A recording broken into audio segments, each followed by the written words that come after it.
सम्माननीय श्रद्धालु भक्त सज्जनों, इस धराधाम को गौरवान्वित करने वाली मातृशक्ति माताओं बहनों, भाव जब बढ़ जाता है तो वस्तु की कीमत बढ़ जाती है।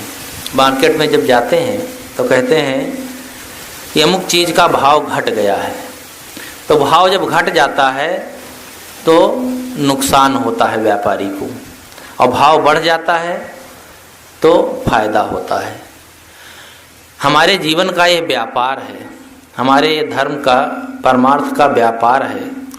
यदि इसमें भाव बढ़ता है, धर्म के प्रति, परमार्थ के प्रति, संतों के प्रति, भक्ति के प्रति, साधना ध्यान के प्रति भाव जब बढ़ता है तो इसी में पुण्य अधिक होता है और जीवन में सुख शांति का रास्ता मिलता जाता है।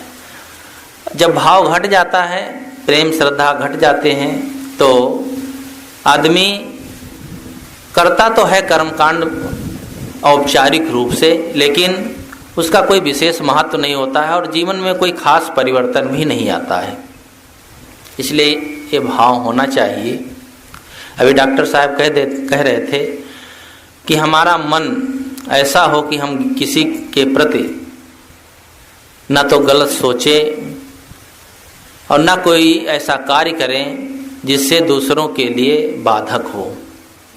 गांधी जी के 3 बंदर तो आप लोगों ने देखे होंगे किताब में या कहीं मूर्ति के रूप में। तो उन्होंने 3 बंदर बैठा करके एक संकेत किया था। दोनों आंखें बंद किए हैं बंदर, एक बंदर और एक बंदर दोनों कान और एक बंदर दोनों हाथों से मुंह बंद किए। उसका यही भाव है कि बुरा मत देखो, बुरा मत सुनो और बुरा मत कहो। लेकिन एक चौथा बंदर है जो छिपा हुआ है कि बुरा मत सोचो। यही मूल बात है। यदि व्यक्ति बुरा ना सोचे, गलत ना सोचे, फिर उसके जीवन से न तो गलत देखना होगा, न तो गलत कहना होगा और गलत सुनना भी नहीं होगा। हमारा सोचना सही हो जाए, हमारा चिंतन सही हो जाए तो सब कुछ अपने आप सही हो जाता है। हम किसके प्रति क्या सोच रहे हैं, हमारे मन में कैसा चिंतन चल रहा है, वह सब हमारे कर्मों में परिलक्षित होने लगता है। जो जैसा सोचता है वैसा ही उसे दिखाई देता है। मानसिकता के अनुसार बाहर परिलक्षित होता है। कहते हैं एक जगह महात्मा ध्यान लगाए बैठे थे, एक चोर निकला। उधर से तो कहा लगता है कि रात में कहीं चोरी किया है, अब बैठ करके हिसाब किताब कर रहा है। दूसरा आदमी निकला, वह किसी स्त्री की ताक में रहा। उसने सोचा कि ये आदमी सुबह सुबह कोई स्त्री की ताक में बैठा है। जो निकलता अपनी मनोभावनाओं के अनुसार अपनी भावना को प्रत्यारोपित करता। एक सज्जन भक्त निकले, उन्होंने कहा लगता है कोई महात्मा प्रातः काल बैठ करके राम के भजन में लीन है, ध्यान साधना कर रहे हैं। कहने का मतलब व्यक्ति जैसा होता है, जैसी उसकी मानसिकता होती है, वैसा ही वो सोचता है और वैसा ही समाज के लिए या अपने जीवन के लिए करता है। इसलिए हमारी सोच सही हो, किसी के प्रति हमारी सोच में दूषण ना होने पाए, ये हमें ध्यान देना चाहिए। परिवार में हम रहते हैं, समाज में रहते हैं, परिवार और समाज से कोई अलग नहीं रह सकता है। हमारा भी कर्तव्य होता है कि हम समाज से, परिवार से कुछ लेते हैं तो हम उसके लिए कुछ करें। सब लोग करते हैं, ऐसा नहीं है कि कोई परिवार समाज में रहता है तो स्वयं तो उससे लेता है लेकिन कुछ नहीं करता है। करता है लेकिन कर्तव्य समझ करके करना चाहिए। कर्तव्य समझकर जो किया जाता है उसमें पाने की भावना नहीं होती है। माता पिता लड़के के लिए बहुत कुछ करते हैं, लेकिन उनके मन में चाहना होती है, कामना होती है कि जब लड़का बड़ा होगा तो सर्विस करेगा, इसकी शादी होगी, बहू आएगी, भोजन बनाएगी, मेरी सेवा करेगी, लड़का बड़ा हो जाएगा तो नौकरी करेगा, पैसा लाएगा, हमारी देखभाल करेगा। मन में जब हमारे कोई कामना इच्छा होती है तो वह कर्तव्य नहीं रह जाता है, वो कामना में बदल जाता है। इसलिए हमारे मन में दूसरों के लिए कर्तव्य का पालन हो, ये भावना रख करके हम समाज की सेवा करें। सब करते हैं, समाज से हमें बहुत कुछ मिलता है, हम समाज से बहुत उपकृत हैं। जिस सड़क पर हम चलते हैं, हमने सड़क नहीं बनाई, लेकिन हम सड़क का प्रयोग करते हैं। जिस माइक से बोल रहे हैं, इस माइक को हमने नहीं बनाया। एक चीज नहीं है, दुनिया में हजारों चीजें ऐसी हैं, असंख्यों ऐसी चीजें हैं जिनका जीवन भर हम खूब प्रयोग करते हैं, लेकिन उसका उत्पादन हमने नहीं किया। तो मेरा भी कर्तव्य होता है कि हम भी जिस विभाग में हैं, जिस क्षेत्र में हैं, कुछ ना कुछ समाज के लिए करें। साधु महात्मा है, व्यापार नहीं करते हैं, नौकरी नहीं करते हैं, या कोई उत्पादन नहीं ऐसा करते हैं, लेकिन वो ज्ञान के द्वारा समाज को बहुत कुछ देते हैं। इसलिए उनका भी कर्तव्य होता है समाज को अपने विचारों से और अपने आचरणों से, अपने रहनी और गहनी से देना चाहिए। गुरुदेव जी कह रहे थे, एक बार मैं निकला एक गांव से, तो उस गांव में एक भक्त ने बुला लिया, भोजन वोजन कराया, जल्दी से ट्रेन पकड़ना था, सामान उठाया, चल दिया। 2 लोग थे, तो रास्ते में कहने लगे कि मैंने इस भक्त का खाया तो, लेकिन इसे कुछ दिया नहीं। तो कहा देना क्या है? कहा देना यही कि हम जिसका कुछ खाते हैं तो उसको भी कुछ देना चाहिए। हम लोगों के पास और कुछ देने को नहीं है, कुछ ऐसी वाणी इसको देना चाहिए जिससे इसके मन में संतोष हो। रास्ते में चलते चलते, सड़क पर ही 10 मिनट का रास्ता था, उसको ज्ञान की चर्चा करके और उसे संतुष्ट किए। मतलब है कि हम समाज से कुछ लेते हैं तो समाज को कुछ दें। एक पिता था, बाजार जाने लगा, तो लड़के ने कहा, पिताजी कहाँ जा रहे हैं? कहा मैं बाजार जा रहा हूँ, तुम भी चलोगे क्या? तो कहा हाँ बाजार चलेंगे। कहा चलो, अच्छा चलो, बाजार में तुम्हें जलेबी खिलाएंगे। और जलेबी, ऐसी जलेबी जिसको हजारों लाखों लोग बनाते हैं। तो लड़के को बड़ा कुतूहल हुआ कि घर में अकेली माता रोटी बनाती है, भोजन बनाती है, खाते हैं, आज ऐसी चीज खाएंगे जिसको हजारों लाखों लोग बनाते हैं। कहा पापा जरूर चलेंगे और हम जलेबी जरूर खाएंगे। गया बाजार में, उसके पिता ने 1 पाव जलेबी खरीद करके और लड़के को दे दी। तो लड़के ने कहा पापा आप कह रहे थे हजारों लाखों लोग बनाते हैं, एक आदमी जलेबी बैठा छान रहा है। तो कहा अच्छा बेटा, जरा पहले इस पर संशोधन करो। ये जलेबी किस चीज से बनती है? मैदा, तेल, कढ़ाई, इन सब चीजों की जरूरत रहती है। हम एक चीज को ले लें, कढ़ाई किस चीज से बनी है? लोहे से। लोहा कहाँ बनता है? फैक्ट्री में। फैक्ट्री में लोहा तब बनता है जब लोहा मिश्रित कहीं से पत्थर आता है। तो लोहा मिश्रित जब पत्थर खोदा जाता है, उसमें कितने लोग काम करते हैं? जिस ट्रेन में भर के आता है उसमें कितने लोग काम करते हैं? जिस पटरी को बनाया गया उसमें कितने काम किए? इसका लोहा बना, फिर लोहा गलाया गया, फैक्ट्री में चद्दर बनी, उसके बाद उसको काटा गया और कढ़ाई बनाई गई। इसके बनने तक लाखों करोड़ों लोग उसमें सहयोग करते हैं, तो एक कढ़ाई बन पाती है। लड़के ने कहा ठीक ठीक पिताजी मैं समझ गया। एक सुई के बनने के पीछे लाखों करोड़ों लोगों का हाथ है, तब सुई बन सकती है, ऐसे नहीं सुई बन जाएगी। तो जो भी हम संसार से लेते हैं उसके पीछे दूसरों का हाथ है, दूसरों का उपकार है। इसलिए हमको भी चाहिए कि समाज के लिए कुछ करें। मैं कह रहा था हमें संसार में रहना है, परिवार में, समाज में, जहाँ भी रहना है, परिवार में रह करके हम ऐसा कुछ करें जिससे ढंग से जीवन जी सके। परिवार वालों को, अपने पुत्रों को हम धन दे रहे हैं या बहुत बड़ा मकान बनवा रहे हैं कि बड़ी गाड़ी दे रहे हैं, इसका कोई खास मूल्य नहीं है। भौतिक चीजें तो गार्जियन अपने बच्चों को दे देते हैं, उपलब्ध करा देते हैं। अपने बच्चों को अच्छे संस्कार दिए जाएं, ये सबसे बड़ी बात है, न कि भौतिक धन। भौतिक धन तो खुद कमा सकता है, लेकिन यदि अच्छे संस्कार नहीं दिए गए तो भौतिक धन कमा करके जुआ, शराब, कबाब, दुर्व्यसनों में ही गंवा देगा। अच्छे संस्कार होंगे तो आप भौतिक धन भले ना उसको दे सके हों, वो खुद अपने मेहनत से और शुभ संस्कारों के बल पर कमा लेगा और उसे सतमार्ग में लगाएगा। इसलिए अच्छे संस्कार देना चाहिए। आजकल संस्कार थोड़ा बिगड़ते चले जा रहे हैं। माताएं घर में रहती हैं, काम धाम कर देती हैं, और खास करके जो टीवी देवी आ गई है, टीवी मानते क्या होता है? टी से चाय और बी से बीड़ी।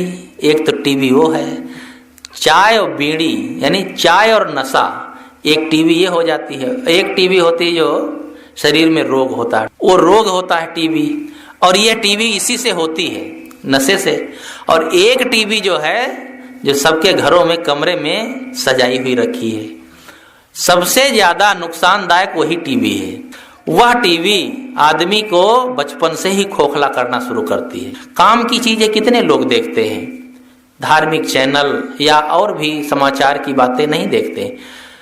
ज्यादातर वे केवल अपने मनोरंजन की बातें होती हैं उसी को देखते हैं, और कई कई घंटे तक 11, 12 बजे रात तक सब देखते रहते हैं।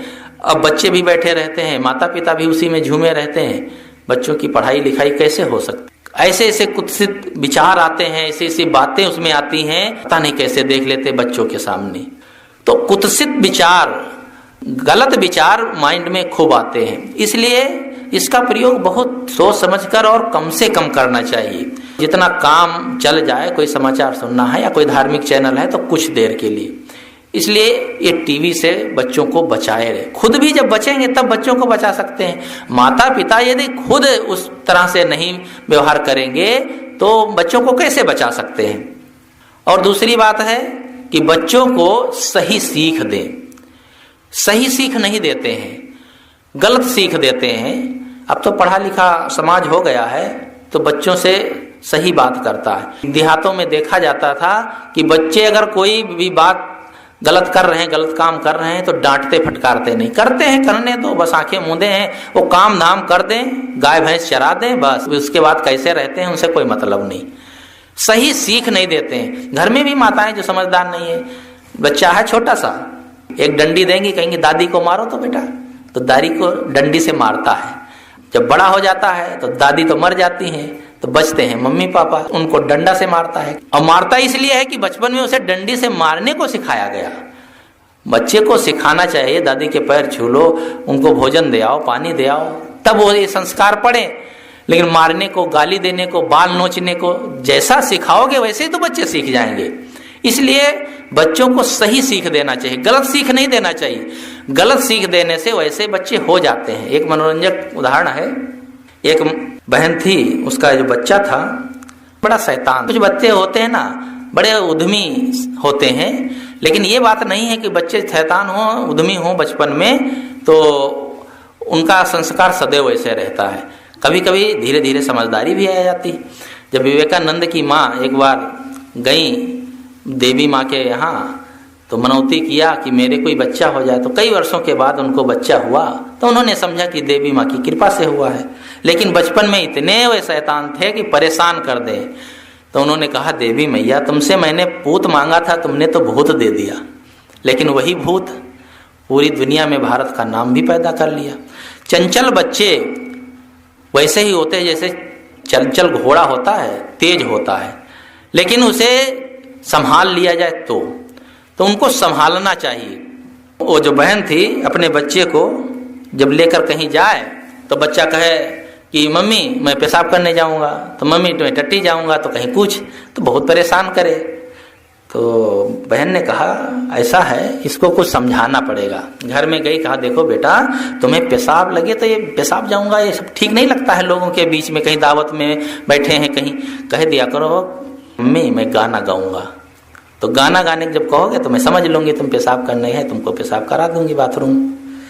अब वो कोड वर्ड मम्मी जानती थी और बच्चा जानता था, तो कहीं उसे पेशाब लगे बाथरूम जाना, कहा मम्मी गाना गाऊंगा, बस वो समझ ले गाना गवा लावे। छुट्टी का समय था, उसके नाना घर में आए थे, तो नाना ने कहा कि नाती को मैं अपने पास ले जाता हूँ गाँव में। कहा ले जाओ भाई, नाना को तो बड़ा प्रिय होता है। ले गए नाना जी अपने पास सुलाए, कहे मेरा नाती मेरे पास सोएगा। रात में उसे पेशाब लगी तो उसने कहा नाना जी मैं गाना गाऊंगा। तो कहा नाना गाएगा, बहुत गाना गा लेता क्या, रात में गाना गाया जाता है, दिन में गाते हैं, सो जाओ चुपचाप। थोड़ी देर लेटा, फिर कहता नाना जी मैं गाना गाऊंगा। बड़ा जिद्दी है, इसकी माँ कह भी रही थी कि बहुत जिद करता है, परेशान हो जाएंगे। सही परेशान करने लगा पहले ही दिन। अब रात में गाना गाएगा, मामी सोई है, मामा सोए हैं, सब सोए हैं, जब जग नहीं जाएंगे, रात में गाना गाएगा। थोड़ी देर फिर लेटा रहा, जब उसके तेज पेशाब लगी तो कहा नाना जी मैं गाना जरूर गाऊंगा। कहा अच्छा तू मानेगा नहीं, बहुत जिद्दी है, ऐसा कर कि गाना गाना तो धीरे से गाना और धीरे से मेरे कान में गाना, कोई सुन ना पाए। तो उसने कहा नाना मैं कान में नहीं गाऊंगा। कहा नहीं, धीरे से मेरे कान में गाओ। तो कहा अच्छा गाऊं? कहा हाँ। बस उसने कान में गाना गा दिया। ये है माता की सीख। बाथरूम जाना, टट्टी जाना चाहता है बच्चा तो कोई गलत है क्या? जितना जरूरी है ग्रहण करना, उससे ज्यादा जरूरी है उसका त्याग करना। इसलिए गलत न सिखाएं। देखो सुबह जब उठते हैं तो सबसे पहले क्या काम शुरू होता है? त्याग का, सफाई का। पहले सफाई और त्याग होता है, उसके बाद ग्रहण होता है। हाथ मुंह धोते हैं, टट्टी पेशाब जाते हैं, सब सफाई होती है, त्याग होता है, उसके बाद ग्रहण होता है। इसलिए त्याग करना कोई गलत नहीं है। मैं ये कह रहा था कि अपने बच्चों को सही सीख दें, सही निर्देश देना चाहिए, नहीं तो बच्चे बिगड़ जाते हैं। जीवन में समन्वय करना चाहिए। माता पिता के बीच में, आजकल पढ़े लिखे बच्चों के बीच में समन्वय नहीं हो पाता है। माता पिता पुराने जमाने की सोच है, तो वे अपने ढंग से बच्चों को ढालना चाहते हैं, और बच्चे आज के दुनिया में जिए हैं तो आज के अनुसार रहना चाहते हैं, वैसा जीना चाहते हैं। लेकिन माता पिता को सहन नहीं होता है। एक बूढ़ी माता आई गुरुजी के पास, तो उन्होंने गुरुजी से कहा गुरुजी कलयुग आ गया है, आज के जमाने में बहुत परेशानी। गुरुजी पहचानते थे, माता जी से बहुत दिनों से परिचय था। तो कहा क्या बात हुई? आजकल के सब बच्चे बहुएं सब बिगड़ गए हैं, उनको शर्म लाज भी नहीं आती है, ऐसा व्यवहार करते हैं। और क्या बताएं साहब, अब बहू आई है नहीं पढ़ी लिखी, उसका पति करता है नौकरी, तो वो नौकरी पर जब जाता है तो उसके लिए टिफिन दे देती है, लेकिन लौट के जब तक वो आ नहीं जाता है तब तक भोजन बना के बैठी रहती है, खाती नहीं है। सबको खिला देगी, अपना नहीं खाएगी। जब वो घूम करके आएगा सर्विस से, तब दोनों बैठ के खाते हैं। साहब मैंने ऐसा कभी नहीं किया कि पति के सामने बैठ के खाऊं, और वे दोनों आमने सामने बैठ के खाते कम है, वो बतवाते ज्यादा हैं। ऐसा करना चाहिए। और फिर उसके बाद थोड़ी देर बाद उठाएंगे मोटरसाइकिल और दोनों बाजार चले जाएंगे। और मैंने तो अपने पति के साथ कभी साइकिल पर भी नहीं बैठी, और वो क्या करते हैं पता नहीं, बहुत खराब लगता है साहब। और ये बच्चे कितना बिगड़ गए हैं।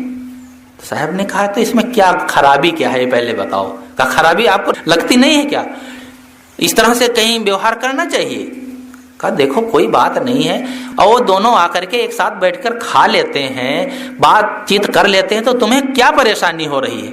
और दिन भर घर में बहू रहती है, कहीं शाम को बाजार घुमा लाया तो ठीक लगता नहीं, और कहीं वो दूसरे की स्त्री को लेकर के घुमाने ले जाए तो अच्छा लगेगा? कहा अरे साहेब आप उसी की तरफ बोल रहे हैं। कहा मैया तुम भी उसी की तरफ बोलो, नहीं तो घर में बसर नहीं है। अरे तुम्हारे जमाने में जैसा होता था उसमें आज का अंतर हो गया। हाँ बच्चे गलत कर रहे हैं, बहू गलत करती है, जो नहीं करना चाहिए, गलत का मैं समर्थन नहीं करता हूं, लेकिन प्रेम से रहते हैं, हंस बोल रहे हैं। अब आजकल हुए बच्चे सब अपने साथ घूमते टहलते हैं। इतना तुम परेशान हो, इतना दुखी हो, इस तरह से नहीं जी पाओगी और अपने बच्चों के साथ हिल मिलकर नहीं रह पाओगी। इसलिए उनमें हिल मिल करके रहना सीखो। क्या चाहती हो? बच्चे खुश रहें, यही तो हर माँ बाप चाहते हैं कि हमारे बच्चे खुश रहें, प्रसन्न रहें। तो पुरानी पीढ़ी और नई पीढ़ी में इसीलिए टकराव होता है कि अपने अपने विचारों का समन्वय नहीं कर पाते हैं। समन्वय करना चाहिए। कोई कुछ कह रहा है, किसी का कैसा भी विचार है, उन दोनों विचारों को मिलाना चाहिए। अपनी कहे मेरी सुने, सुनिमिल एकै होय। अपनी बात कहना चाहिए और दूसरों की बात सुनना भी चाहिए, और दोनों का समन्वय करना चाहिए। और ये ज्यादातर होता है समाज में, परिवार में, हम दूसरों की सुनना नहीं चाहते। सास है तो बहू की बात सुन नहीं सकती, वह ये समझती है बहू जो आई है वो नौकरानी है घर का काम धाम करने के लिए, हम है मालकिन। ये मालिक और नौकर का काम नहीं चलेगा। यहां तक गुरुजी कहा करते थे पति पत्नी को पति पत्नी भी नहीं मानना चाहिए, मित्र मानना चाहिए। वो मित्र है, कोई दासी थोड़े है। दासी प्रथा चली गई कि हाँ दासी की तरह से रखते थे, जैसे कहें वैसे करें। मित्र जैसे मित्र रहते हैं, प्रेम से रहें। बहू के प्रति प्रेम का बर्ताव करना चाहिए। सास बहू को हे दृष्टि से न देखे। यदि सास अपनी बहू को बेटी के समान मान ले तो वही बहू बेटी के तरह व्यवहार करेगी। बेटी वो तो कुछ दिन बाद शादी होती चली जाती और कभी आएगी महीना 2 महीना 4 महीने में, लेकिन जो बहू है वो सदैव साथ रहती है। तो बेटी को तो हम बेटी मान लेते हैं, उसके साथ तो प्रेम स्नेह का व्यवहार कर लेते हैं, लेकिन जिस बहू को जीवन भर साथ रहना है, जीवन भर उसके साथ निभाना है, उससे हम प्रेम का बर्ताव नहीं कर पाते, बेटी जैसा व्यवहार नहीं कर पाते। और नहीं कर पाते हैं तो उसका परिणाम होता है कि जीवन सुखद नहीं हो पाता, बुढ़ापा सुखद नहीं हो पाता है। इसलिए प्रेम का व्यवहार करना चाहिए, झिझकना नहीं चाहिए, डांटना फटकारना नहीं चाहिए। तो मैं कह रहा था कि जीवन में हम समाज में परिवार में जहाँ रहते हैं उनमें बच्चों के साथ, परिवार वालों के साथ अच्छा व्यवहार करें, बच्चों को अच्छी सीख दें, बच्चों को सही मार्ग बताएं। दूसरी बात है अध्यात्म की, मैं थोड़ी सी चर्चा करना चाहता हूँ। अध्यात्म कहा जाता है आत्मा संबंधी विचार। हमारे जीवन में केवल एक शरीर ही नहीं है, साथ साथ में आत्मा भी है। शरीर और आत्मा के मेल को ही जीवन कहा जाता है। केवल आत्मा को भी जीवन नहीं कह सकते, केवल शरीर को भी जीवन नहीं कहते। जब शरीर से आत्मा निकल जाती है तो उसे जीवन नहीं कहते हैं, मृतक कहते हैं।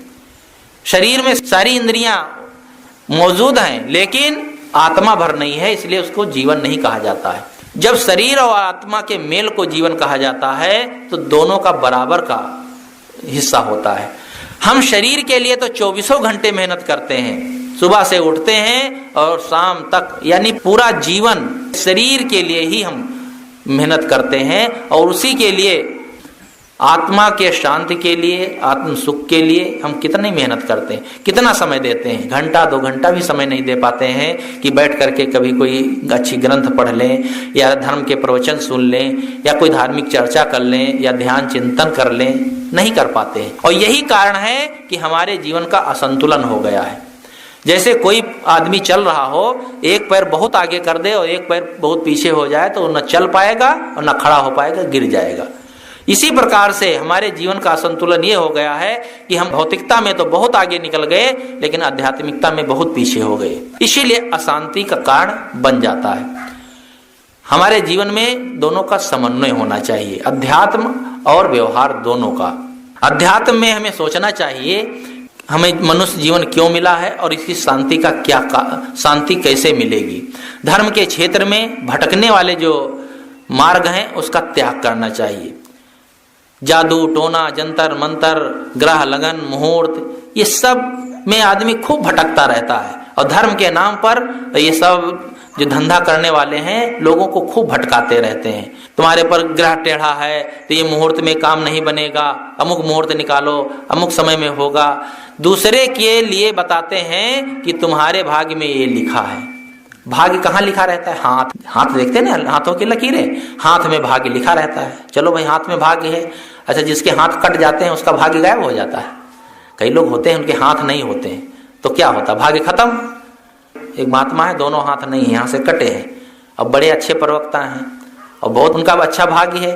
क्यों? हाथ में भाग्य रहा तो हाथ कट जाने के बाद भाग्य खत्म हो जाना चाहिए। ये सब भटकाने वाली बातें हैं। हाथ में भाग्य नहीं होता है, हाथ से हमें मेहनत करना चाहिए, किसी को हाथ नहीं दिखाना चाहिए। जो गणित ज्योतिष है उसका तो कुछ उपयोग होता है, उसमें भी अनुमान लगाया जाता है, फिर भी बहुत कुछ बातें सही होती हैं। फलित ज्योतिष केवल भटकाने वाली है, इसमें कुछ भी नहीं। तुक्का लगाते हैं, भिड़ाते हैं, कोई बात सही हो गई तो लोगों को भटकाने का बढ़िया चांस मिल जाता है। लोग मानते हैं हाँ इन्होंने ये बात कही थी, हमारे जीवन में घटना घट गई। संयोग होता है। इसी प्रकार से जीवन में बहुत चीजें हैं, संयोग पड़ जाता है। इसलिए ये हस्तरेखा दिखाना, जंतर मंत्र के चक्कर में जादू टोना, जादू क्या है? हाथ की सफाई, वस्तु की बनावट, बातों से उलझा करके जादू दिखा देते हैं कैसा का कैसा। हाथ को ऊपर लहराए और घड़ी आ गई। बताओ, घड़ी बनने में कितना समय लगता है? कहीं हाथ लहराने से घड़ी आ जाती है? और वो हाथ लहराते कह दो हाथी ले आओ, हाथी ले आएंगे। नहीं ला पाएंगे। जो चीज वो अपनी पास छिपा करके रख सकते हैं वही चीज बना सकते हैं, सब लोग जानते हैं, लेकिन उनके चक्कर में पड़ जाते हैं। हाथ देखने वाला बैठा है सड़क पर, वो सड़क की धूल छान रहा, वो अपने भाग्य को नहीं जानता है कि मेरे भाग्य में क्या लिखा है, और आपके भाग्य वो बताता है। बहुत लोग बैठे रहते हैं, हाथ दिखाते रहते हैं। पक्षी रखते हैं, उसके चोंच में कागज दाब करके देता है, वो कागजों में लिखे रहते हैं तरह तरह की बातें, तो कोई कागज उठा के दे देगा, अब वही भाग्य तुम्हारा है। बताओ, हमारे भाग्य को पक्षी बताएगा, इससे गया बीता आदमी क्या हो सकता है? अरे पक्षी खुद ही नहीं जानता है, उसको तो बिल्कुल अकल ही नहीं। मनुष्य कुछ बताए तो समझ में भी बात आती है, पक्षी क्या बताएगा? लेकिन लोग भटकाते रहते हैं, मनुष्य भटकते रहते हैं। इसलिए धर्म के क्षेत्र में बड़ा भटकाव है। इसलिए ये जादू टोना जंतर मंतर ग्रह लगन के चक्कर में नहीं पड़ना चाहिए। एक बार एक लड़का काशी में गंगा के किनारे घूम रहा था, वहीं पर एक बैठे थे पंडित जी। दिन भर बीत गया था तो कोई मिला नहीं था। उस लड़के को पकड़ लिया, कहा तुम्हारे ऊपर ग्रह टेढ़ा है, तो महाराज क्या करना चाहिए? पूजा कराओ तो सही हो सकता है। अब बताओ, ग्रह टेढ़ा होगा तो सबके ऊपर टेढ़ा होगा। ग्रह क्या है? आकाश में ग्रह रहते हैं, तो वह टेढ़ा होगा, सीधा होगा तो सबके ऊपर टेढ़ा सीधा होगा। अरे सूर्य की गर्मी लगेगी तो जो धूप में बैठेगा सबको गर्मी लगेगी। ये तो है नहीं कि किसी को लगे किसी को ना लगे। ग्रह का प्रकोप है तो सबके ऊपर होना चाहिए। तो उसने कहा ग्रह टेढ़ा है, पूजा करा लो। तो कहा क्या लगेगा? अरे कहा क्या लगेगा, 100 रुपये निकालो और मैं पूजा की सामग्री ले आता हूँ और पूजा कर दूंगा, तुम्हारा ग्रह शांत हो जाएगा। तो उसने कहा महाराज 100 रुपये तो नहीं है। कहा से 100 रुपये नहीं है तो चलो 50 रुपये निकालो। कहा 50 भी नहीं है महाराज, मैं तो घूमने आया था। कहा तुम देखो तो जरा जेब में 10 रुपये है कि नहीं? कहा नहीं है महाराज, 10 रुपये भी नहीं है। कहा 2 रुपये भी नहीं है? कहा नहीं है महाराज, कह तो रहा हूं। कहा अच्छा चलो जाओ, तुम्हारे ऊपर ग्रह लगा भी नहीं। अब जिसके जेब में 2 रुपये भी ना हो, ग्रह लग के करेगा क्या? ग्रह तो उसके ऊपर लगता है जिसके जेब में कुछ पैसा हो, और ग्रह लगा था पंडित जी के ऊपर। अरे तुम्हारे ऊपर ग्रह लगा था तब दर दर की ठोकर खा रहे हो, अपना ग्रह शांत कराओ। कहाँ कबीर इतनो नहीं जान, कौन शब्द गुरु लागा कान। कबीर साहब ने कहा है इतना भी तुम नहीं जानते हो, किस गुरु के पास जाकर के ज्ञान सीखे हो कि ग्रह किसी के ऊपर लगता है, टेढ़ा होता है, उसका प्रकोप होता है, 27 लगता है तो 27 दिन तक बच्चे का मुंह पिता ना देखे। ऐसे ऐसे भ्रम डाल देते हैं लोग।